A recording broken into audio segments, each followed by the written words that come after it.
ਸਤਿ ਸ਼੍ਰੀ ਅਕਾਲ ਜੀ। ਮੈਂ ਯੋਗੇਸ਼ ਗੁਰਨਾ ਤੇ ਤੁਸੀਂ ਇੰਡੋਜ਼ ਟੀਵੀ ਆਸਟ੍ਰੇਲੀਆ ਦੇਖ ਰਹੇ ਹੋ ਜੀ। ਤੇ ਮੇਰੇ ਨਾਲ ਨੇ ਲੈਜੈਂਡਰੀ ਪੰਜਾਬੀ ਐਕਟਰ ਸਰਦਾਰ ਸੋਹੀ ਸਰ। ਸੋ ਰੀਸੈਂਟਲੀ ਗੱਲ ਕਰੀਏ ਤਾਂ ਇੱਕੋ ਮਿੱਕੇ ਲੈ ਕੇ ਸਾਡੇ ਸਾਰਿਆਂ ਦੇ ਆਲਮੋਸਟ ਇਹ ਰੂਬਰੂ ਹੈਗੇ ਆ ਜੀ। ਸਿਨੇਮਾਸ ਦੇ ਵਿੱਚ ਸ਼ਾਨਦਾਰ ਤਰੀਕੇ ਨਾਲ ਇੱਕੋ ਮਿੱਕੇ ਚੱਲ ਰਹੀ ਆ ਤੇ ਬੜਾ ਜ਼ਬਰਦਸਤ ਕੈਰੈਕਟਰ ਤੇ ਬੜਾ ਜ਼ਬਰਦਸਤ ਟੌਪਿਕ ਅਸੀਂ ਵੇਖ ਰਹੇ ਹਾਂ ਜੀ। ਤੇ ਮੈਂ ਸਾਰਿਆਂ ਨੂੰ ਰਿਕੁਐਸਟ ਕਰਾਂਗਾ ਕਿ ਸਭ ਤੋਂ ਪਹਿਲਾਂ ਤਾਂ ਇੱਕੋ ਮਿੱਕੇ ਜਾ ਕੇ ਇੰਜੋਏ ਕਰੋ। ਤੁਸੀਂ ਜੇ ਨਹੀਂ ਵੇਖੀ ਫੈਮਿਲੀ ਨਾਲ ਜਾਇਓ। ਤੇ ਰੀਸੈਂਟਲੀ ਆਪਾਂ ਹੁਣ ਮੌਜੂਦ ਹਾਂ ਜੀ ਨੀਡਰ ਫਿਲਮ ਦੇ ਸੈੱਟ ਤੇ ਮੁਕੇਸ਼ ਰਿਸ਼ੀ ਸਰ ਬਹੁਤ ਸੋਹਣਾ ਤੋਹਫਾ ਸਾਡੀ ਪੰਜਾਬੀ ਫਿਲਮ ਇੰਡਸਟਰੀ ਦੇ ਵਿੱਚ ਇੱਕ ਵਾਰ ਫਿਰ ਤੋਂ ਸਾਨੂੰ ਦੇਣ ਜਾ ਰਹੇ ਨੇ ਇੱਕ ਵਧੀਆ ਫਿਲਮ ਦੇ ਰਾਹੀਂ ਜਿਹਦਾ ਨਾਂ ਹੈ ਨੀਡਰ। ਤੇ ਇਸ ਫਿਲਮ ਦੀ ਵੀ ਸ਼ਾਨ ਬਣੇ ਨੇ ਸਰਦਾਰ ਸੋਹੀ ਸਰ। ਆਓ ਕਰਦੇ ਹਾਂ ਕੁਝ ਖਾਸ ਗੱਲਾਂ ਕਿ ਨੀਡਰ ਦੇ ਵਿੱਚ ਕਿਸ ਤਰ੍ਹਾਂ ਦੇ ਸਰਦਾਰ ਸੋਹੀ ਸਾਨੂੰ ਨਜ਼ਰ ਆਉਣਗੇ। ਸਤਿ ਸ਼੍ਰੀ ਅਕਾਲ ਸਰ। ਸਤਿ ਸ਼੍ਰੀ ਅਕਾਲ ਜੀ। ਪਹਿਲਾ ਸਵਾਲ ਇਹੀ ਹੈ ਜੀ ਕਿ ਮੁਕੇਸ਼ ਰਿਸ਼ੀ ਸਰ ਬਹੁਤ ਵੱਡਾ ਨਾਂ ਹੈ ਸਾਡੇ ਪੰਜਾਬ ਲਈ, ਇੱਕ ਤੋਹਫਾ ਲੈ ਕੇ ਆਏ ਨੇ। ਕੀ ਕਹਿਣਾ ਚਾਹੋਗੇ ਉਹਨਾਂ ਦੇ ਬਾਰੇ? ਵੱਡੀ ਫਿਲਮ ਬਣਾ ਰਹੇ ਨੇ। ਮੁਕੇਸ਼ ਰਿਸ਼ੀ ਬਜ਼ਾਤੇ ਖੁਦ ਬਹੁਤ ਵਧੀਆ ਇਨਸਾਨ ਨੇ। ਐਕਟਰ ਤਾਂ ਹੈਗੇ ਹੀ ਹੈ, ਉਸ ਤੋਂ ਵਧੀਆ ਜਿਹੜੀ ਵੱਡੀ ਗੱਲ ਹੁੰਦੀ ਹੈ ਤੁਸੀਂ ਕਿਸੇ ਵੀ ਰੁਤਬੇ 'ਤੇ ਬੈਠੇ ਹੋ, ਜੇ ਤੁਸੀਂ ਇਨਸਾਨ ਵਧੀਆ ਨਹੀਂ ਫਿਰ ਕਿਧਰੇ ਨਾ ਕਿਤੇ ਖਟਕਦੇ ਰਹਿੰਦੇ ਹੋ। ਉਹ ਖਟਕਣ ਵਾਲੀ ਚੀਜ਼ ਨਹੀਂ। ਬਹੁਤ ਪਿਆਰੇ ਇਨਸਾਨ ਨੇ। ਉਹਨਾਂ ਨਾਲ ਇਸ ਤੋਂ ਪਹਿਲਾਂ ਮੈਂ ਇੱਕ ਫਿਲਮ ਕੀਤੀ ਹੈ ਨਾਨਕ ਨਾਮ ਜਹਾਜ਼ ਹੈ। ਸੋ ਇਹ ਮੇਰੀ second film as an actor. ਇਹਦੇ 'ਚੋਂ ਪ੍ਰੋਡਿਊਸਰ ਵੀ ਨੇ। ਸੋ ਉਹਨਾਂ ਦੀ ਫਿਲਮ ਕਰ ਰਹੇ ਹਾਂ। ਬਹੁਤ ਵਧੀਆ ਕੰਮ ਹੋ ਰਿਹਾ। ਨੀਡਰ ਦੇ ਵਿੱਚ ਕਿਸ ਤਰ੍ਹਾਂ ਦਾ ਕੈਰੈਕਟਰ ਤੁਹਾਡਾ ਸਾਨੂੰ ਨਜ਼ਰ ਆਉਣ ਵਾਲਾ ਹੈ? ਕੈਰੈਕਟਰ ਮੇਰਾ ਜੇ ਇੱਦਾਂ ਕਹਿਣ ਨੂੰ ਲੱਗੂਗਾ ਤਾਂ ਲੱਗਦਾ ਅੱਛਾ ਇਹ ਨੌਕਰ, ਜੇ ਅੰਗਰੇਜ਼ੀ 'ਚ ਕਹਿੰਦੇ ਸ਼ੈਫ ਤਾਂ ਵਧੀਆ ਲੱਗਦਾ ਹੈ। ਕਿਉਂ ਘਰ ਹੈ ਜਿਹੜਾ ਉਹ ਥੋੜ੍ਹਾ ਜਿਵੇਂ ਅਰਿਸਟੋਕਰੈਟ ਬੰਦੇ ਹੁੰਦੇ ਆ, ਵੱਡੇ ਆਫੀਸਰ ਹੁੰਦੇ ਆ, ਉਹਨਾਂ ਦੇ ਘਰ ਮੈਡਮ ਰੋਜ਼ ਕੌਰ ਉਹ ਉਹਨਾਂ ਦੀ ਮਦਰ ਦਾ ਕਰੈਕਟਰ ਕਰ ਰਹੇ ਨੇ। ਔਰ ਇਹ ਮੇਰੇ ਵਾਲਾ ਕਰੈਕਟਰ ਬਚਪਨ ਤੋਂ ਹੀ ਉਹਨਾਂ ਦੇ ਨਾਲ ਆਇਆ ਹੁੰਦਾ। ਅਤੇ ਜਿਵੇਂ ਕਹਿੰਦੇ ਨੇ ਵੀ ਤੂੰ ਦਾਜ 'ਚ ਆਇਆ ਨਾਲ ਆਇਆ ਹੁੰਦਾ। ਅਤੇ ਉਹ ਸਾਰਾ ਟੱਬਰ ਬਚਪਨ 'ਚ ਮੈਂ ਉਹਨਾਂ ਦੇ ਜਿਹੜੇ ਬਜ਼ੁਰਗ ਨੇ ਉਹਨਾਂ ਨੂੰ ਕੋਈ ਮਤਲਬ ਚਾਚਾ ਕਹਿ ਕੇ ਬੁਲਾਉਣਾ। ਇਸ ਕਰਕੇ ਉਹ ਉਦੋਂ ਨਹੀਂ ਛੇੜ ਪਈ, ਸਾਰਾ ਟੱਬਰ ਮੈਨੂੰ ਚਾਚਾ ਹੀ ਕਹਿ ਕੇ ਬੁਲਾਉਂਦਾ। ਬਹੁਤ ਵਧੀਆ, ਮਤਲਬ ਲਾਈਵਲੀ, ਜਿਵੇਂ ਇੱਕ ਕੋਈ ਨੌਕਰ ਵਾਲੀ ਗੱਲ ਨਹੀਂ, ਘਰ ਦਾ ਮੈਂਬਰ ਹੱਕ ਸਮਝਦਾ, ਗੱਲ ਹੀ ਨਹੀਂ ਸੁਣਦਾ ਕਿਸੇ ਦੀ, ਪਰ ਉਹਦੀ ਘਰ 'ਚ ਚੱਲਦੀ ਹੈ ਪੂਰੀ। ਬਾਕੀ ਜਿਹੜੇ ਇਹੋ ਜਿਹੇ ਘਰਾਂ ਦੇ ਵਰਤਾਰੇ ਹੁੰਦੇ ਆ ਆਪਣੇ ਛੋਟਿਆਂ ਨਾਲ, ਉਹ ਉੱਦਾਂ ਹੀ ਹੁੰਦੇ, ਸੁਲਝੇ ਹੋਏ ਬੰਦੇ ਹੁੰਦੇ ਆ। ਨੌਕਰ ਦੀ ਤਰ੍ਹਾਂ ਟਰੀਟ ਨਹੀਂ ਕਰਨਾ। ਉਹ ਬਹੁਤ ਪਿਆਰਾ ਇਮੋਸ਼ਨਲ ਕਰੈਕਟਰ ਹੈ। ਅੱਛਾ ਸੋਹੀ ਸਾਹਿਬ, ਜਦੋਂ ਹੁਣ ਕਿਰਦਾਰ ਆਫਰ ਹੁੰਦੇ ਨੇ, ਤੁਹਾਡੇ ਕੋਲ ਕਾਫੀ ਆਫਰ ਆਉਂਦੇ ਨੇ, ਕਿਹੜੀ ਚੀਜ਼ ਤੁਹਾਨੂੰ ਕਹਿੰਦੀ ਹੈ ਵੀ ਹੁਣ ਇਸ ਕਿਰਦਾਰ ਨੂੰ ਯੈਸ ਕਰਨਾ ਚਾਹੀਦਾ? ਤੁਸੀਂ ਬਹੁਤ ਕੰਮ ਕਰ ਚੁੱਕੇ ਹੋ, ਕਿਰਦਾਰ ਦੀ ਵੈਰਾਈਟੀ ਦੇਖਦੇ ਹੋ, ਕੁਆਲਿਟੀ ਦੇਖਦੇ ਹੋ, ਲੰਬਾਈ ਦੇਖਦੇ ਹੋ, ਜਾਂ ਹੁਣ ਕਿਹੜੀ ਚੀਜ਼ 'ਤੇ ਗੌਰ ਤੁਸੀਂ ਜ਼ਿਆਦਾ ਕਰਦੇ ਹੋ? ਨਹੀਂ, ਖੈਰ ਲੰਬਾਈ ਵੀ ਦੇਖਣੀ ਪੈਂਦੀ ਹੈ, ਪਰ ਅਗਰ ਮੈਨੂੰ ਲੱਗਿਆ ਕਿ ਮੈਂ ਇਸ ਤਰ੍ਹਾਂ ਦਾ ਕਰੈਕਟਰ ਕਦੇ ਕੀਤਾ ਨਹੀਂ ਜੀ, ਉਹ ਉਹ ਮੈਨੂੰ ਚੈਲੰਜ ਲੱਗਦਾ, ਲਾਜ਼ਮੀ ਹੈ। ਨਹੀਂ ਕੀਤਾ। ਹੁਣ ਜਿਹੜਾ ਇਹ ਕਰੈਕਟਰ ਹੈ, ਇਸ ਤਰ੍ਹਾਂ ਦਾ ਕਰੈਕਟਰ ਕਦੇ ਨਿਭਾਇਆ ਨਹੀਂ ਸੀ। ਪਹਿਲੀ ਵਾਰੀ ਸੁਣਿਆ ਮੈਂ। ਮੈਨੂੰ ਹਲਕੀ ਜੀ ਜਿਹੜੀ ਸਟੋਰੀ ਲਾਈਨ ਹੈ ਉਹ ਔਲਖ ਭਾਜੀ ਨੇ ਸੁਣਾਈ ਸੀ। ਅਤੇ ਉਹ ਸੁਣ ਕੇ ਮੈਨੂੰ ਲੱਗਿਆ ਕਿ ਪਹਿਲਾਂ ਤਾਂ ਮੈਨੂੰ ਥੋੜ੍ਹਾ ਜਿਹਾ ਲੱਗਿਆ ਯਾਰ ਜਿਹੜੀ ਇਮੇਜ ਹੈ ਸਰਦਾਰ ਸੋਹੀ ਦੀ ਹੋਰ ਤਰ੍ਹਾਂ ਦੀ ਹੈ। ਫਿਰ ਮੈਂ ਕਿਹਾ ਨਹੀਂ, ਇਮੇਜ ਦੇ ਖਿਲਾਫ ਲੜਨਾ ਹੀ ਤਾਂ ਗੱਲ ਹੈ। ਮੈਂ ਕਿਹਾ ਭਾਜੀ ਥੋੜ੍ਹੀ ਜਿਹੀ ਹੋਰ ਡਿਟੇਲਿੰਗ, ਥੋੜ੍ਹਾ ਜਿਹਾ ਉਹਨਾਂ ਨੇ ਦੱਸਿਆ ਵੀ ਇੱਦਾਂ ਇੱਦਾਂ ਇਮੋਸ਼ਨਲ ਹੈ ਔਰ ਇੱਦਾਂ ਵੱਟ ਨਾਲ ਰਹਿੰਦਾ ਘਰ 'ਚ। ਉਹ ਚੱਕਰ ਮੈਂ ਕਿਹਾ ਕਰਾਂਗੇ ਲਾਜ਼ਮੀ। ਵਧੀਆ ਸੋਹਣਾ ਕਰੈਕਟਰ ਹੈ, ਅਲੱਗ ਹੈ ਪਹਿਲਿਆਂ ਨਾਲੋਂ। ਉਹਦੇ ਆਸ ਪਾਸ ਵੀ ਨੇ ਜਿਹੋ ਜਿਹਾ ਕੁਛ ਮੈਂ ਕੀਤਾ। ਸੋ ਜਿਵੇਂ ਤੁਸੀਂ ਇੱਕੋ ਮਿੱਕੇ ਦੀ ਗੱਲ ਕੀਤੀ ਹੁਣੇ, ਇੱਕੋ ਮਿੱਕੇ ਉਹਦੇ 'ਚ ਕਹਿੰਦੇ ਸਰਤਾਜ ਭਾਜੀ ਨੇ ਕਿਹਾ ਵੀ ਸਾਡੀ ਫਸਟ ਚੋਇਸ ਸਰਦਾਰ ਸੋਹੀ, ਆਹ ਕਰੈਕਟਰ ਹੈ। ਉਹ ਵੀ ਮੈਨੂੰ ਬਹੁਤ ਪਿਆਰਾ ਲੱਗਿਆ। ਮੈਂ ਕਿਹਾ ਯਾਰ ਨਹੀਂ ਕੀਤਾ ਇੱਦਾਂ ਦਾ ਕਰੈਕਟਰ। ਸੋ ਜੋ ਕਰੈਕਟਰ ਅਲੱਗ ਤਾਂ ਹਰ ਇੱਕ ਨੂੰ ਆਪਾਂ ਕਹਿ ਦਿੰਦੇ ਹਾਂ, ਪਰ ਕਈ ਸੱਚੀਆਂ ਅਲੱਗ ਹੁੰਦੇ ਆ। ਪਰ ਉਹ ਕਰਕੇ ਮਜ਼ਾ ਆਉਂਦਾ। ਉਹ ਮੈਨੂੰ ਐਕਸੈਪਟ ਕਰਨ ਨੂੰ ਕੋਈ ਦੇਰ ਨਹੀਂ ਲੱਗਦੀ। ਅਗਰ ਕੁਝ ਇੱਦਾਂ ਦਾ ਹੋਵੇ ਤਾਂ ਮੈਨੂੰ ਲੱਗਦਾ ਕਿ ਇੱਥੇ ਹੁਣ ਜਿਹੜਾ ਮੈਂ 12 ਸਾਲ ਥੀਏਟਰ ਕੀਤਾ ਨਾ, ਘਸਾਈ ਕੀਤੀ ਹੈ, ਉਹ ਕੰਮ ਆ ਰਿਹਾ ਹੈ ਕਿਸੇ ਵੀ ਕਰੈਕਟਰ ਵਾਸਤੇ। ਜਦੋਂ ਫਸਟ ਪ੍ਰੈਫਰੈਂਸ ਸਰਦਾਰ ਸੋਹੀ ਹੋ ਜਾਂਦਾ ਰਾਈਟਰ ਦਾ ਵੀ ਖਾਸ ਤੌਰ 'ਤੇ, ਫਿਰ ਮਜ਼ਾ ਆਉਂਦਾ। ਉਹ ਪਤਾ ਵੀ ਯਾਰ ਮੈਨੂੰ ਮੱਦੇ ਨਜ਼ਰ ਰੱਖ ਕੇ ਕਰੈਕਟਰ ਲਿਖਿਆ ਹੋਇਆ, ਤਾਂ ਫਿਰ ਖੇਡਣ ਦਾ ਮਜ਼ਾ ਆਊਗਾ। ਅੱਜ ਦੇ ਦੌਰ 'ਚ ਗੱਲ ਕਰ ਲਈਏ, ਤੁਹਾਡਾ ਜਿਹੜਾ ਕਰੈਕਟਰ ਸਾਨੂੰ ਸਕਰੀਨ 'ਤੇ ਨਜ਼ਰ ਆਉਂਦਾ, ਉਹ 'ਚ ਤੁਹਾਡਾ ਪਰਸਨਲੀ ਆਪਣਾ ਕਿੰਨਾ ਯੋਗਦਾਨ ਹੁੰਦਾ, ਅਤੇ ਡਾਇਰੈਕਟਰ ਦੀ ਡਾਇਰੈਕਸ਼ਨ ਕਿਸ ਹੱਦ ਤੱਕ ਉਸ 'ਚ ਸ਼ਾਮਲ ਹੁੰਦੀ ਹੈ, ਜਾਂ ਕਿਸ ਹੱਦ ਤੱਕ ਤੁਸੀਂ ਉਹਨੂੰ ਲੈਂਦੇ ਹੋ? ਹਰ ਐਕਟਰ ਮੇਰਾ ਖਿਆਲ ਜਿਹੜੇ ਥੀਏਟਰ ਨਾਲ ਜੁੜੇ ਖਾਸ ਤੌਰ 'ਤੇ, ਉਹ ਜੇ ਉਹਨਾਂ ਨੂੰ ਪਹਿਲਾਂ ਸਕ੍ਰਿਪਟ ਮਿਲ ਜੇ ਤਾਂ ਉਹਨਾਂ ਦਾ ਯੋਗਦਾਨ ਬਹੁਤ ਵੱਡਾ ਹੁੰਦਾ ਹੈ। ਕਈ ਸੈੱਟ 'ਤੇ ਜਾ ਕੇ ਉਸੇ ਵੇਲੇ ਹੁੰਦਾ। ਥੀਏਟਰ 'ਚ ਔਰ ਸਿਨੇਮਾ 'ਚ ਇਹੀ ਫਰਕ ਹੈ ਕਿ ਤੁਸੀਂ ਥੀਏਟਰ ਜਾ ਕੇ ਉਹੀ 5-10 ਮਿੰਟਾਂ 'ਚ ਅੱਧੇ ਘੰਟੇ ਤੁਸੀਂ ਉਹ ਕਰੈਕਟਰ ਲਾਈਨ ਉਹਦੀ ਫੜਨੀ ਹੁੰਦੀ ਹੈ। ਅਗਰ ਤੁਹਾਨੂੰ ਬੈਠ ਕੇ ਘੰਟਾ ਉਹਦੀ ਡਿਟੇਲਿੰਗ ਰਾਈਟਰ ਨੇ ਸਮਝਾਤੀ ਤਾਂ ਫਿਰ ਤੁਸੀਂ ਥੋੜ੍ਹਾ ਛੇਤੀ ਕੰਮ ਕਰ ਲੈਂਦੇ ਹੋ। ਅਗਰ ਜਿਸ ਤਰ੍ਹਾਂ ਅਸੀਂ ਥੀਏਟਰ 'ਚ ਤਿਆਰੀ ਕਰਦੇ ਸੀ, ਅਗਰ ਤੁਹਾਨੂੰ ਮਹੀਨਾ ਪਹਿਲਾਂ ਬਾਊਂਡਡ ਸਕ੍ਰਿਪਟ ਮਿਲ ਜਾਂਦੀ ਹੈ, ਉਹਦੇ ਵਰਗੇ ਦੀ ਫਿਰ ਗੱਲ ਹੀ ਕੋਈ ਨਹੀਂ। ਫਿਰ ਤੁਹਾਡਾ ਇਨਪੁਟ ਬਹੁਤ ਵਧੀਆ ਆਉਂਦਾ ਉਹਦੇ 'ਚ। ਐਕਟਰ ਦਾ ਇਨਪੁਟ ਹੋਣਾ ਬਹੁਤ ਜ਼ਰੂਰੀ ਹੈ। ਨਹੀਂ ਤਾਂ ਫਿਰ ਤੋਤੇ ਵਾਂਗੂ ਜੋ ਆਹ ਕਰਨਾ ਜੀ, ਆਹ ਕਰਨਾ ਜੀ, ਆਹ ਕਰਨਾ ਜੀ, ਤੁਸੀਂ ਉਹ ਜਲਦਬਾਜ਼ੀ 'ਚ ਕਰੋਗੇ, ਉਹ 'ਚ ਟੁੱਬੀਆਂ ਨਹੀਂ ਮਾਰੀਆਂ ਜਾਂਦੀਆਂ ਪਾਤਰ 'ਚ। ਜੇ ਟੁੱਬੀਆਂ ਮਾਰਨ ਵਾਸਤੇ ਤੁਹਾਨੂੰ ਥੋੜ੍ਹਾ ਸਮਾਂ ਚਾਹੀਦਾ ਹੁੰਦਾ ਜੀ। ਇੱਕ ਵੱਡਾ ਨਾਂ ਹੋਣ ਦੇ ਨਾਤੇ ਵੱਡੇ ਕਰੈਕਟਰ ਤੁਹਾਡੇ ਹਿੱਸੇ ਆਉਂਦੇ ਨੇ, ਫਿਰ ਉਸ ਚੀਜ਼ ਦਾ ਕਿਸ ਹੱਦ ਤੱਕ ਪ੍ਰੈਸ਼ਰ, ਬਿਕੋਜ਼ ਲੋਕ ਸੋਚਦੇ ਨੇ ਕਿ ਯਾਰ ਇਸ ਫਿਲਮ 'ਚ ਸਰਦਾਰ ਸੋਹੀ ਵੀ ਆ, ਦੇਖਦੇ ਆ ਇਹਦੇ 'ਚ ਕੀ ਕਰਨਗੇ, ਜਾਂ ਕਈ ਵਾਰ ਇਹੋ ਜਿਹੇ ਕਰੈਕਟਰ ਹੁੰਦੇ ਨੇ ਤਾਂ ਮੋਢਿਆਂ 'ਤੇ ਫਿਲਮ ਟਿਕੀ ਹੁੰਦੀ ਆ, ਉੱਥੇ ਫਿਰ ਪ੍ਰੈਸ਼ਰ ਨੂੰ ਕਿਵੇਂ ਦੇਖਦੇ ਹੋ ਕਿ ਯਾਰ ਇਹ ਤਾਂ ਫਿਲਮ ਮੇਰੇ 'ਤੇ ਖੜੀ ਆ ਜਾਂ ਮੈਂ ਬੈਕਬੋਨ ਕਰੈਕਟਰਾਂ 'ਚੋਂ ਆ? ਉਹ ਜ਼ਿੰਮੇਵਾਰੀ ਥੋੜ੍ਹੀ ਵੱਡੀ ਹੋ ਜਾਂਦੀ ਹੈ। ਉੱਥੇ ਇਹ ਹੁੰਦਾ ਵੀ ਕਈ ਵਾਰੀ ਰਾਤਾਂ ਦੀ ਨੀਂਦ ਸੁਪਨੇ ਉਹ ਵੀ ਖਰਾਬ ਹੋ ਜਾਂਦੀ ਹੈ। ਪਰ ਜਦੋਂ ਤੁਹਾਡੇ ਮੋਢਿਆਂ 'ਤੇ ਇਸ ਤਰ੍ਹਾਂ ਦਾ ਭਾਰ ਹੁੰਦਾ ਹੈ, ਉਹ ਜ਼ਿੰਮੇਵਾਰੀ ਨਿਭਾਉਣ ਦਾ ਜਿਹੜਾ ਨਸ਼ਾ ਹੈ ਨਾ, ਉਹ ਅਲੱਗ ਹੀ ਹੁੰਦਾ। ਉਦੋਂ ਤੁਹਾਨੂੰ ਅਹਿਸਾਸ ਹੁੰਦਾ ਕਿ ਮੇਰੀ ਮਿਹਨਤ ਦਾ ਮੈਨੂੰ ਫਲ ਮਿਲ ਰਿਹਾ ਹੈ। ਮੈਂ ਸੋਚਦਾ ਸੀ, ਕਦੇ ਡਰੀਮ ਕਰਦਾ ਸੀ, ਮੈਂ ਹੁਣ ਵੀ ਸੋਚਦਾ ਹੁੰਦਾ ਵੀ ਜਿਸ ਤਰ੍ਹਾਂ ਦੇ ਕਰੈਕਟਰ ਫਿਲਮਾਂ 'ਚ ਕੁਛ ਇੱਕ ਜਾਂਦੇ ਜਾਂਦੇ ਦਲੀਪ ਕੁਮਾਰ ਸਾਹਿਬ ਵੀ ਕਰ ਗਏ, ਹੁਣ ਬੱਚਨ ਸਾਹਿਬ ਕਰ ਰਹੇ ਨੇ, ਕਿਧਰੇ ਕਿਧਰੇ ਜਿਹੜੀਆਂ ਆਰਟੀ ਟਾਈਪ ਫਿਲਮਾਂ ਨੇ, ਪੈਰਲ ਸਿਨੇਮਾ 'ਚ ਓਮਪੁਰੀ, ਨਸੀਰੁਦੀਨ ਸ਼ਾਹ, ਪਰੇਸ਼ ਰਾਵਲ, ਇਹਨਾਂ ਨੇ ਕੀਤੇ ਨੇ। ਉਸ ਤਰ੍ਹਾਂ ਕੁਛ ਇੱਕ ਰਾਈਟਰ ਮੈਨੂੰ ਕਹਿ ਕੇ ਆਉਂਦੇ ਨੇ ਬਈ ਭਾਜੀ ਆਹ ਕਰੈਕਟਰ ਤੁਹਾਡੇ ਵਾਸਤੇ ਹੀ ਲਿਖਿਆ। ਬਿਲਕੁਲ। ਅੰਗਰੇਜ਼ 'ਚ ਜਿੱਦਾਂ ਹੋਇਆ ਸੀ ਮੇਰੇ ਨਾਲ। ਇੱਕ ਫਿਲਮ ਹੋਰ ਕੀਤੀ ਮੈਂ, ਸਾਹਿਬ ਬਹਾਦਰ, ਉਹਦੇ 'ਚ ਉਹ ਕਾਤਲ ਦਾ ਰੋਲ ਕੇ ਉਹ ਜਿਹੜਾ ਛੀਂਬਾ ਕੈਂਚੀ ਜੀ ਨਾਲ ਉਹੋ ਜਿਹੇ ਕਰੈਕਟਰ ਜਿਹੜੇ ਹੁੰਦੇ ਆ, ਉਹਦੀ ਲੈਂਥ ਜ਼ਿਆਦਾ ਨਹੀਂ ਸੀ। ਜਿਵੇਂ ਤੁਸੀਂ ਪਹਿਲਾਂ ਸਵਾਲ ਕੀਤਾ ਸੀ, ਤੁਹਾਨੂੰ ਲੈਂਥ ਵੀ ਦੇਖਦੇ ਹੋ? ਨਹੀਂ, ਉੱਥੇ ਕੋਈ ਲੈਂਥ ਨਹੀਂ ਦੇਖੀ। ਉੱਥੇ ਮੈਂ ਕਿਹਾ ਯਾਰ ਆਹ ਕਿਆ ਬਾਤ ਹੈ, ਹਾਂ ਸਵਾਦ ਆਊ। ਫਿਲਮ ਚੱਲੀ ਨਾ ਚੱਲੀ ਉਹ ਡਿਫਰੈਂਟ ਇਸ਼ੂ ਹੁੰਦਾ। ਲੇਕਿਨ ਮੇਰੇ ਉਦੋਂ ਉਹ ਵੀ ਯਾਦ ਹੈ ਕਿ ਮੈਂ ਅੰਦਰ ਮੈਂ ਐਕਟ ਕਰ ਰਿਹਾ ਸੀ, ਬਾਹਰ ਰਾਣਾ ਰਣਬੀਰ ਹੋਣੀ ਬੈਠੇ ਹੋਏ ਸੀ, ਅਤੇ ਨਾਲ ਉਹ ਗਰੇਵਾਲ ਰਾਈਟਰ ਮੁੰਡਾ, ਕੀ ਨਾਂ ਦਾ ਮੈਂ ਭੁੱਲ ਜਾਣਾ। ਤਾਂ ਉਹ ਬਾਹਰ ਬੈਠੇ ਹੋਏ ਸੀ। ਬਾਹਰ ਬੈਠੇ ਉਹ ਆਵਾਜ਼ ਸੁਣ ਰਹੇ ਆ ਮੋਨੀਟਰ ਕੋਲ ਬੈਠੇ, ਕਹਿੰਦੇ ਯਾਰ ਆਹ ਤਾਂ ਯਾਰ ਕੀ ਬੰਦਾ ਦਾਣਾ ਹੀ ਭੁੰਨੀ ਜਾਂਦਾ ਅੰਦਰ। ਉਹ ਕਨਫੈਸ ਕਰਨਾ, ਜਦੋਂ ਕਨਫੈਸ ਕਰਨਾ, ਗਿਲਟੀ ਬੰਦਾ ਬਹੁਤ ਡਰਿਆ ਹੋਇਆ ਵੀ ਆ, ਉਹ ਹੌਲੀ ਹੌਲੀ ਬੋਲਦਾ। ਤੋ ਇਹੋ ਜਿਹੇ ਕਰੈਕਟਰ ਜਦੋਂ ਮਿਲਦੇ ਆ, ਫਿਰ ਵੇਟ ਕਰੀਦੀ ਹੈ। ਨਹੀਂ ਤਾਂ ਉਹੀ ਜੋ ਮੈਂ ਕਰ ਰਿਹਾ, ਪਤਾ ਨਹੀਂ ਕਿੰਨੀਆਂ 'ਚ ਕਰ ਚੁੱਕੇ ਹੁੰਦੇ ਆ। ਪੋਲੀਟੀਸ਼ੀਅਨ ਸਭ ਜ਼ਾਤ ਇੱਕੋ ਹੀ ਜ਼ਾਤ ਹੁੰਦੀ ਹੈ ਪੋਲੀਟੀਸ਼ੀਅਨ ਦੀ। ਤਾਂ ਉਹ ਜ਼ਾਤ, ਇੱਕੋ ਜ਼ਾਤ ਦੇ ਵਿੱਚ ਤੁਸੀਂ ਕਿੰਨਾ ਖੇਡੋਗੇ, ਕੀ ਕਰੋਗੇ? ਉਹੀ ਆ, ਕਦੇ ਜੈਕਟ ਪਾ ਲਈ, ਕਦੇ ਲਾ ਲਈ, ਉਹੀ ਪੱਗਾਂ, ਉਹੀ 50। ਉਹ ਪੁਲਿਸ ਵਾਲੇ ਪੋਜ਼ੀਟਿਵ ਬਹੁਤ ਘੱਟ ਦਿਖਾਏ ਗਏ ਨੇ, ਕਦੇ ਮੈਂ ਤਾਂ ਕੀਤਾ ਨਹੀਂ, ਨੈਗੇਟਿਵ ਕੀਤੇ ਨੇ।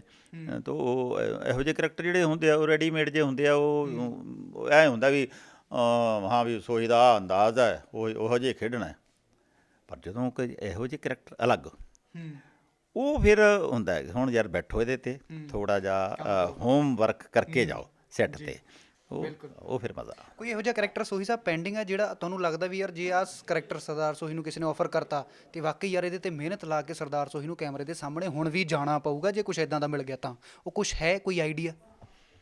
ਕਾਫੀ ਕੁਛ ਹੁੰਦਾ ਇੱਦਾਂ ਦਾ, ਕਾਫੀ ਕੁਛ। ਕੋਈ ਐਗਜ਼ਾਮਪਲ ਦੇਣਾ ਚਾਹੋ ਕੁਛ ਕਿ ਜੋ ਪੈਂਡਿੰਗ ਅਜੇ ਤੱਕ, ਬਿਕੋਜ਼ ਵੈਸੇ ਤੁਸੀਂ ਬਹੁਤ ਕੰਮ ਕਰ ਚੁੱਕੇ ਹੋ, ਕੁਛ ਪੈਂਡਿੰਗ ਹਲਕਾ ਫੁਲਕਾ ਸਾਈਨ ਜੋ ਆਡੀਅנס ਕਹੇ ਕਿ ਹਾਂ ਯਾਰ ਇਹ ਸੋਹੀ ਸਾਹਿਬ ਵੀ ਚੈਲੰਜ ਮੰਨਦੇ ਇਸ ਚੀਜ਼ ਨੂੰ? ਮੈਂ ਇੱਕ ਜਿਹੜੀ ਆਪਣੇ ਪਿੰਡਾਂ 'ਚ ਨਾ ਬਾਬੇ ਬੰਦੇ, ਬਜ਼ੁਰਗ, ਜਿਨ੍ਹਾਂ ਦੀ ਸਾਰਾ ਪਿੰਡ ਸੁਣਦਾ ਹੁੰਦਾ ਹੈ, ਖੁੰਡੇ ਵਾਲੇ ਹੁੰਦੇ ਆ, ਪਰ ਦਿਲ ਦੇ ਹਿਸਾਬ ਸਾਰਾ ਪਿੰਡ ਸਿਰ ਝੁਕਾਉਂਦਾ। ਉਹ ਬਦਮਾਸ਼ ਨਹੀਂ, ਤੁਸੀਂ ਵੈਲੀ ਟਾਈਪ ਮੁੱਛ ਨੂੰ ਵੱਟ ਦੇ ਕੇ, ਪਰ ਇਹ ਨਾ ਉੱਚੀ ਬੋਲਣਾ, ਨਾ ਕਿਸੇ ਨੂੰ ਗਾਲ ਦੋਪੜ ਕੱਢਣੀ ਹੈ। ਜਿੱਧਰ ਦੀ ਲੰਘਦਾ ਹੈ ਉਹ ਬੰਦੇ ਸਲਾਮਾਂ ਕਰਦੇ ਆ, ਔਰ ਦਿਲ ਦਾ ਸਾਫ਼ ਚਿੱਤ ਬੰਦਾ, ਔਰ ਅਸੂਲਾਂ ਦਾ ਪੱਕਾ, ਪਿੰਡ ਦੀਆਂ ਕੁੜੀਆਂ ਨੂੰ ਧੀਆਂ ਕਹਿਣ ਵਾਲਾ। ਉਹੋ ਜਿਹਾ ਕਰੈਕਟਰ ਉਹ ਅੱਜ ਤੱਕ ਇਹੋ ਜਿਹਾ ਕਰੈਕਟਰ ਪੰਜਾਬੀ ਸਿਨੇਮੇ 'ਚ ਕਿਸੇ ਨੇ ਘੜਿਆ ਨਹੀਂ। ਪਰ ਰਿਐਲਿਟੀ 'ਚ ਇਹੋ ਜਿਹੇ ਕਰੈਕਟਰ ਹੁਣ ਪਿੰਡਾਂ 'ਚੋਂ ਵੀ ਗਾਇਬ ਹੁੰਦੇ ਜਾ ਰਹੇ ਨੇ ਜਾਂ ਆਲਮੋਸਟ ਹੋ ਚੁੱਕੇ ਨੇ? ਆਲਮੋਸਟ ਹੋ ਚੁੱਕੇ ਨੇ, ਪਰ ਜਦੋਂ ਅਸੀਂ ਹੁਣ ਪੁਰਾਣਾ ਸਿਨੇਮਾ ਬਣਾ ਰਹੇ ਹਾਂ ਨਾ, ਤਾਂ ਉਹ ਥੋੜ੍ਹਾ ਜਿਹਾ ਹੋਰ 10 ਸਾਲ ਹੋਰ ਪਿੱਛੇ ਚਲੇ ਜਾਓ ਤਾਂ ਉਹ ਹੁੰਦੇ ਸੀ ਕੈਰੈਕਟਰ। ਮੇਰੇ ਯਾਦ ਹੈ, ਮੈਂ ਕਈ ਵਾਰੀ ਇਹ ਗੱਲ ਮਿੱਤਰਾਂ ਨਾਲ ਵੀ ਕੀਤੀ ਹੈ। ਸਾਡੇ ਪਿੰਡ ਇੱਕ ਵਾਰੀ ਡਾਂਗ ਖੜਕ ਗਈ। ਡਾਂਗ ਖੜਕ ਗਈ ਤਾਂ ਨਹੀਂ, ਪਿੰਡ 'ਚ ਹਨੇਰਾ ਸੀਗਾ। ਹਨੇਰਾ ਸਾਡੇ ਪਿੰਡ ਦਾ ਇੱਕ ਬੁੜਾ ਸੀ, ਉਹ ਉੱਤੇ ਜਾ ਕੇ ਦੇਖਿਆ ਐਂ ਛੱਤ 'ਤੇ ਖੜ੍ਹ ਕੇ। ਉਹਨੇ ਦੇਖਿਆ ਵੀ ਹਨੇਰੇ 'ਚ ਡਾਂਗਾਂ ਪੈਂਦੀਆਂ ਨੇ। ਉਹਨੇ ਲਲਕਾਰਾ ਮਾਰਤਾ, ਓ ਮੁੰਡਿਓ ਰੁਕੋ। ਹਾਂ ਬਾਬਾ। ਉਹ ਕਹਿੰਦਾ ਹਨੇਰੇ 'ਚ ਗਲਤ ਸੱਟ ਵੱਜ ਜਾਂਦੀ ਹੁੰਦੀ ਹੈ, ਮੈਂ ਹੁਣੇ ਆਇਆ। ਉਹ ਗਿਆ ਨਾਈਆਂ ਦੇ ਘਰੇ ਸਾਡੇ, ਉਹ ਹੁੰਦੇ ਸੀ ਜਿਹੜੇ ਉਹ ਗੈਸ, ਉਹ 'ਚ ਹਵਾ ਭਰੀ, ਲਿਆ ਕੇ ਕੋਠੇ 'ਤੇ ਬਹਿ ਗਿਆ। ਚਲੋ ਬਈ ਹੁਣ ਡਾਂਗ ਖੜਕਾਓ। ਉਹ ਜਿਹੜੇ ਕਰੈਕਟਰ ਨੇ, ਉਹੋ ਜਿਹੇ ਕਰੈਕਟਰ ਪਿੰਡਾਂ ਵਾਲਿਆਂ ਨੇ ਉਹਦੀ ਗੱਲ ਮੰਨੀ, ਰੁਕ ਗਏ, ਫਿਰ ਡਾਂਗ ਖੜਕੀ। ਫਿਰ ਜਿਹਦੇ 'ਚ ਜਾਨ ਹੈਗੀ ਭਾਈ, ਉਹ ਦੂਜੇ 'ਤੇ ਗੋਡਣੀਆਂ ਲਵਾ ਦੂਗਾ। ਉਹ ਜਿਹੜੇ ਇਹੋ ਜਿਹੇ ਕਰੈਕਟਰ ਨੇ, ਜ਼ਿੰਦਗੀ 'ਤੇ ਭਰੇ ਹੋਏ। ਕਿਆ ਬਾਤ ਹੈ। ਜ਼ਿੰਦਗੀ ਦੇ ਅਸੂਲਾਂ ਦੇ ਭਰੇ ਹੋਏ, ਸਾਡੇ ਕਲਚਰ ਦੇ ਭਰੇ ਹੋਏ। ਡਾਂਗ ਪਿੱਠ 'ਤੇ ਨਹੀਂ ਮਾਰਨੀ। ਉਹ ਕਹਿੰਦਾ ਉਹਦੇ ਉਹੋ ਜਿਹੇ 'ਚ ਪਿੱਠ 'ਤੇ ਵੱਜ ਜਾਂਦੀ ਹੁੰਦੀ ਆ, ਪਿੱਠ 'ਤੇ ਨਹੀਂ ਮਾਰਨੀ। ਹਾਂ, ਉਹ ਮਤਲਬ ਐਸੇ ਕਰੈਕਟਰ ਇਹ ਨਹੀਂ ਰਹੇ ਸਾਡੇ। ਈਵਨ ਇਹ ਤਾਂ ਮੈਂ ਜੱਟਾਂ ਦੀ ਗੱਲ ਕਰਦਾ, ਸਾਡੇ ਮਹਾਜਨਾਂ ਦੇ ਕਰੈਕਟਰ ਹੁੰਦੇ ਸੀ ਬਹੁਤ ਸ਼ਾਨਦਾਰ। ਬਣੀਆਂ ਦੀ ਉਹ ਦਾਦੇ ਪੜਦਾਦੇ ਤੋਂ ਉਹ ਨਿਭਦੀ ਆ ਰਹੀ ਉੱਦਾਂ ਹੀ। ਉਹ ਨਹੀਂ ਚਾਹੁੰਦੇ ਸੀ ਵੀ ਬਈ ਛੱਡ ਦਿਓ, ਲੇਕਿਨ ਵਿੱਚ ਜਿਹੜੇ ਪੋਜ਼ੀਟਿਵ ਹੁੰਦੇ ਕਰੈਕਟਰ, ਵੀ ਮੇਰਾ ਜਿਹੜਾ ਸਰਦਾਰ ਹੈ, ਮੇਰਾ ਜ਼ਿਮੀਂਦਾਰ ਹੈ, ਮੇਰਾ ਜੱਟ ਹੈ, ਡੁੱਬੇ ਨਾਲ ਖੜੇ ਹੁੰਦੇ ਸੀ, ਮੱਤਾਂ ਵੀ ਦਿੰਦੇ ਸੀ। ਪਿੰਡ ਦੇ ਜਿਹੜੇ ਲੰਬੜਦਾਰ ਦੇ ਸਿਆਣੇ ਬੰਦੇ, ਉਹਨਾਂ ਦੇ ਮਹਾਜਨ ਆੜੀ ਹੁੰਦੇ ਸੀਗੇ। ਇਹੋ ਜਿਹੇ ਕਰੈਕਟਰ ਉਹ ਮਹਾਜਨਾਂ ਨੂੰ ਅਸੀਂ ਇਵੇਂ ਕਰਨ ਵਾਲੇ ਬਣਾ ਦਿੰਦੇ ਹਾਂ। ਉਹ ਮਾੜੀ ਗੱਲ ਆ। ਉਹ ਵੀ ਬੜੇ ਬੜੇ ਬੜੇ ਸਿਆਣੇ ਪਹੁੰਚੇ ਬਾਬੇ। ਤੋ ਉਹੋ ਜਿਹੇ ਕਰੈਕਟਰ ਵੀ ਫਿਲਮਾਂ 'ਚੋਂ ਮਿਸਿੰਗ ਨੇ। ਇਹੋ ਜਿਹਾ ਕੁਛ ਆ ਜੇ ਉਹ ਵੀ ਕਰਨ ਨੂੰ ਮੈਂ ਤਿਆਰ ਹਾਂ। ਮੈਂ ਜਸਵੰਤ ਕੰਵਲ ਸਾਹਿਬ ਦੀ ਉਹ ਹਾਣੀ ਇੱਕ ਨਾਵਲ ਲਿਖਿਆ ਸੀਗਾ, ਉਹਦੇ 'ਤੇ 6-7 ਐਪੀਸੋਡ ਸਾਡੇ ਬਣੇ ਵੀ। ਉਹ 'ਚ ਮੈਂ ਇੱਕ ਵਾਰੀ ਤਾਂ ਬਣੀਆਂ ਦਾ ਰੋਲ ਕੀਤਾ, ਇੱਕ ਵਾਰੀ ਜਿਹੜਾ ਉਹ ਕੰਜਰ ਸਹੁਰਾ ਹੁੰਦਾ ਕੁੜੀ ਦਾ, ਉਹਦਾ ਰੋਲ ਵੀ ਕੀਤਾ ਸੀ। ਦੋਨੇ ਵਾਰੀ 6-7 ਐਪੀਸੋਡ ਬੰਦ ਹੋ ਗਏ। ਪਰ ਉਹ ਕਰੈਕਟਰ ਫਿਲਮਾਂ 'ਚ ਇਹੋ ਜਿਹੇ ਨਹੀਂ ਆ ਰਹੇ। ਤੋ ਉਹ ਕਰੈਕਟਰ ਅਗਰ ਵੈਸੇ ਕਰੈਕਟਰ ਕੁਛ ਆਉਂਦੇ ਆ, ਉਹ ਸਰਦਾਰ ਤੋਂ ਅੱਜ ਵੀ ਖੇਡਣ ਨੂੰ ਤਿਆਰ ਹੈ। ਅਤੇ ਇੱਕ ਹੋਰ ਗੱਲ ਹੈ ਕਿ ਸਰਦਾਰ ਸੋਹੀ 'ਤੇ ਮੈਂ ਥੋੜ੍ਹਾ ਜਿਹਾ ਨੋਟ ਕੀਤਾ ਕਿ ਮੈਨੂੰ ਸੋਚਣ ਲੱਗੇ ਵੀ ਯਾਰ ਇਹ ਦੇਸੀ ਜਿਹੇ ਪਿੰਡਾਂ ਦੇ ਜਿਹੜੇ ਰੋਲ ਨੇ, ਜੱਟ ਬਾਬਿਆਂ ਵਾਲੇ ਵਧੀਆ ਖੇਡਦਾ।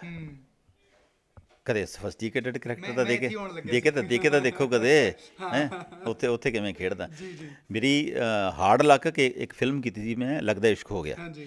ਉਹਦੇ 'ਚ ਵੱਡਾ ਅਮੀਰ ਬੰਦਾ ਜਿਹੜਾ ਵੱਡੇ ਵੱਡੇ ਬ੍ਰਿਜ, ਪੁਲ, ਡੈਮ ਬਣਾਉਂਦਾ, ਉਹ ਇੰਨਾ ਵੱਡਾ ਅਮੀਰ ਸੀ। ਪਰ ਉਹ ਫਿਲਮ ਜਿੱਦਣ ਲੱਗੀ, ਦੂਜੇ ਦਿਨ ਜਿਵੇਂ ਹੁਣ ਕਰੋਨਾ ਆ ਗਿਆ, ਉਸ ਦਿਨ ਕੋਈ ਬਾਬਾ ਬਾਹਰ ਮਾਰਤਾ ਸੀ ਖਾੜਕੂਆਂ ਨੇ, ਉਹਦੇ ਕਰਕੇ ਸਾਰਾ ਪੰਜਾਬ ਬੰਦ ਹੋ ਗਿਆ। ਉਹ ਫਿਲਮ ਮਰ ਗਈ ਸੀ। ਹਾਲਾਂਕਿ ਫਿਲਮ ਚੰਗੀ ਸੀ। ਹਾਂ, ਫਿਲਮ ਬਹੁਤ ਵਧੀਆ, ਰੋਮਾਂਟਿਕ ਰੋਮਾਂਸ ਹੈ। ਰੋਮਾਂਸ ਵਾਸਤੇ ਠੀਕ ਹੈ, ਪੰਜਾਬ ਦੀਆਂ ਸਰੋਂ ਦੇ ਖੇਤ ਵੀ ਵਧੀਆ ਲੱਗਦੇ ਨੇ, ਉਹ ਬਹੁਤ ਦਿਖਾ ਚੁੱਕੇ ਸੀ। ਉਹ 'ਚ ਸਾਰਾ ਰੋਮਾਂਸ, ਵਾਦੀਆਂ, ਪਹਾੜ, ਉਹ ਪਹਾੜਾਂ 'ਚ ਉੱਡਦੇ ਹੋਏ ਬੱਦਲ, ਉਹ ਚਸ਼ਮੇ, ਉਹ ਸਾਰਾ ਕੁਛ ਉਹ ਉੱਥੇ ਪਿਕਚਰ, ਸਾਰੀ ਫਿਲਮ ਹੀ ਉੱਥੇ, ਬੈਕਡ੍ਰੌਪ ਵੀ ਉੱਥੇ ਦੀ ਸੀ ਉਸ ਫਿਲਮ ਦੀ। ਉਹੋ ਜਿਹੇ ਕਰੈਕਟਰ ਮਿਲਣ, ਉਹ ਵੀ ਖੇਡਣ ਨੂੰ ਦਿਲ ਕਰਦਾ ਜੀ। ਕੋਈ ਜ਼ਰੂਰੀ ਨਹੀਂ ਕਿ ਜਿਹੜੇ ਸਾਡੇ ਸਰਦਾਰ ਨੇ ਸਾਰੇ ਬਦਮਾਸ਼ ਟਾਈਪ ਹੀ ਹੁੰਦੇ ਨੇ।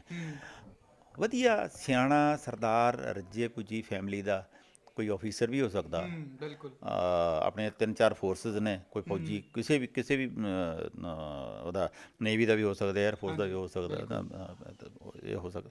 ਤੋ ਵੈਸੇ ਕਰੈਕਟਰ ਜਾਂ ਜਿਵੇਂ ਮੈਂ ਪਹਿਲਾਂ ਗਿਆ ਸੀ ਵੀ ਅੱਜ ਹੁਣ ਪੜ੍ਹੇ ਲਿਖੇ ਪੰਚ ਸਰਪੰਚ ਜਿਨ੍ਹਾਂ ਨੇ ਪਿੰਡਾਂ ਦੀ ਦਸ਼ਾ ਬਦਲ ਕੇ ਰੱਖਤੀ, ਘਰਾਂ ਦੇ ਪਿੰਡਾਂ 'ਚ ਬੜੇ ਸੋਹਣੇ ਪਾਰਕ, ਗਾਰਡਨ ਬਣਾ ਕੇ, ਪੱਕੀਆਂ ਨਾਲੀਆਂ ਕਰਵਾ ਕੇ, ਉਹ ਸ਼ਾਨਦਾਰ ਵੀ ਇਹ ਫਲਾਣੇ ਸਰਪੰਚ ਨੇ ਕੰਮ ਕੀਤਾ। ਉਹੋ ਜਿਹੇ ਕਰੈਕਟਰ ਵੀ ਖੇਡਣ ਵਾਲੇ ਹੁੰਦੇ ਆ। ਉਹ ਨਾਲੇ ਤਾਂ ਲੋਕ ਕਹਿ ਸਕਦੇ ਕਿ ਬਹੁਤ ਕੁਝ ਅਜੇ ਵੀ ਭਰੀ ਬਹੁਤ ਕੁਝ ਬੈਠੇ ਹੋ, ਕਰਨ ਵਾਲਾ ਬਹੁਤ ਕੁਝ ਪਿਆ। ਅਤੇ ਲਿਖਣ ਵਾਲੇ ਮੁੰਡੇ ਆ ਰਹੇ ਨੇ ਨਵਾਂ। ਜਿਵੇਂ ਮੈਂ ਇਹ ਮੁੰਡੇ ਦੀ ਹੁਣ ਗੱਲ ਕਰਦੇ ਹਾਂ, ਆਪਣੀ ਬਤਰੇ ਦੀ, ਬਤਰਾ ਨਹੀਂ, ਵਰਮਾ, ਪੰਕਜ ਵਰਮਾ, ਇੱਕੋ ਮਿੱਕੇ ਵਾਲੇ। ਹੁਣ ਮੈਂ ਉਹਦੀ ਸ਼ਕਲ ਹੀ ਦੇਖੀ ਜਾਵਾਂ, ਯਾਰ ਇਹ ਬੰਦਾ ਐਡਾ ਉਲਝਿਆ ਹੋਇਆ ਸਬਜੈਕਟ ਸੋਚ ਕਿਵੇਂ ਗਿਆ, ਕਮਾਲ। ਮੈਂ ਫੈਨ ਹੋ ਗਿਆ ਮੁੰਡੇ ਦਾ। ਮੈਂ ਕਿਹਾ ਬਾਤ ਹੈ, ਇਸ ਉਮਰ 'ਚ ਤੂੰ ਆਹ ਕੁਛ ਲਈ ਫਿਰਦਾ, ਪਰਮਾਤਮਾ ਤੈਨੂੰ ਕਾਮਯਾਬੀ ਬਖਸ਼ੇ, ਬਹੁਤ ਕੁਛ ਕਰੇਗਾ। ਸੋ ਯੂਥ ਦੇ ਨਾਲ ਕੰਮ ਕਰਕੇ ਮੈਨੂੰ ਬਹੁਤ ਕਹਿਣਗੇ ਯਾਰ ਇਹ ਮੁੰਡਿਆਂ ਖੁੰਡਿਆਂ ਨਾਲ ਕਿਵੇਂ ਲੱਗਦਾ ਹੈ। ਮੈਂ ਕਿਹਾ ਮੁੰਡੇ ਖੁੰਡੇ ਸਾਡੇ ਬਾਪ ਨੇ। ਹਾਂ, ਅੰਗਰੇਜ਼ੀ child is the father of man, ਉਹ ਜਿਵੇਂ ਉਹ ਕਹਿੰਦੇ ਆ ਉਵੇਂ ਜਿਵੇਂ ਉਹ ਭਾਈ ਬੱਚੇ ਨੇ, ਬੱਚੇ ਅਸੀਂ ਤਾਂ ਜਿੱਥੇ ਖਤਮ ਹੋਊਗਾ ਉੱਥੋਂ ਤੋਂ ਸ਼ੁਰੂ ਕਰਨਾ ਉਹਨਾਂ ਨੇ। ਉਹਨਾਂ ਸਾਹਮਣੇ ਅਸੀਂ ਜੇ ਬੱਚੇ ਬਣ ਕੇ ਰਹਾਂਗੇ ਉਹਨਾਂ ਵਰਗੇ, ਫਿਰ ਉਹਨਾਂ ਨਾਲ ਮੱਤ ਵੀ ਮਿਲੂ, ਉਹਨਾਂ ਦੇ ਲਿਖੇ ਸਬਜੈਕਟ ਵਧੀਆ ਵੀ ਲੱਗਣਗੇ। ਤੇ ਇੱਕੋ ਮਿੱਕੇ ਐਗਜ਼ਾਮਪਲ ਵੀ ਆ, ਸਾਬਤ ਵੀ ਕਰਕੇ ਦਿਖਾਤਾ। ਸਾਬਤ ਚਲੋ ਉਹ ਤਾਂ ਉਹ ਦੇਖਣ ਤੋਂ ਬਾਅਦ ਲੱਗਦਾ ਹੁੰਦਾ ਨਹੀਂ ਯਾਰ ਹੋਰ ਵਜੇ ਇਹ ਹੋ ਸਕਦਾ ਸੀ, ਇਹ ਹੋ ਸਕਦਾ ਸੀ। ਇਹ ਐਕਟਰ ਦੀ ਹਰੇਕ ਦੀ ਕਮਜ਼ੋਰੀ ਹੁੰਦੀ ਹੈ, ਉਹਨੂੰ ਖਾਮੀਆਂ ਬਾਅਦ 'ਚ ਹੀ ਦਿਸਦੀਆਂ ਨੇ। ਖਾਮੀ ਦੇਖ ਕੇ ਉਹਨੂੰ ਕਬੂਲ ਕਰ ਲੈਣਾ ਉਹ ਵੀ ਵੱਡੀ ਗੱਲ ਹੁੰਦੀ ਹੈ। ਬਹੁਤ ਵਾਰੀ ਲੱਗਦਾ ਹੁੰਦਾ ਨਹੀਂ ਯਾਰ ਆਹ ਕਾਹਲੀ 'ਚ ਕਰਕੇ ਇਹ ਕੁਝ ਹੋਰ ਹੋ ਸਕਦਾ ਸੀ, ਵਧੀਆ ਹੋ ਸਕਦਾ ਸੀ। ਡੈਫੀਨਿਟਲੀ। ਫਾਈਨਲੀ ਨੀਡਰ ਬਾਰੇ ਹੁਣ ਕੀ ਕਹਿਣਾ ਚਾਹੋਗੇ? ਕਦੋਂ ਤੱਕ ਨੀਡਰ ਸਾਨੂੰ ਦੇਖਣ ਨੂੰ ਮਿਲੂਗੀ ਤੇ ਕਦੋਂ ਤੁਹਾਡਾ ਅਸੀਂ ਇਹ ਕਿਰਦਾਰ ਦੇਖਾਂਗੇ? ਨਹੀਂ ਉਹ ਇਹ ਤਾਂ ਸਵਾਲ ਪ੍ਰੋਡਿਊਸਰਾਂ ਵਾਲਾ ਹੈ।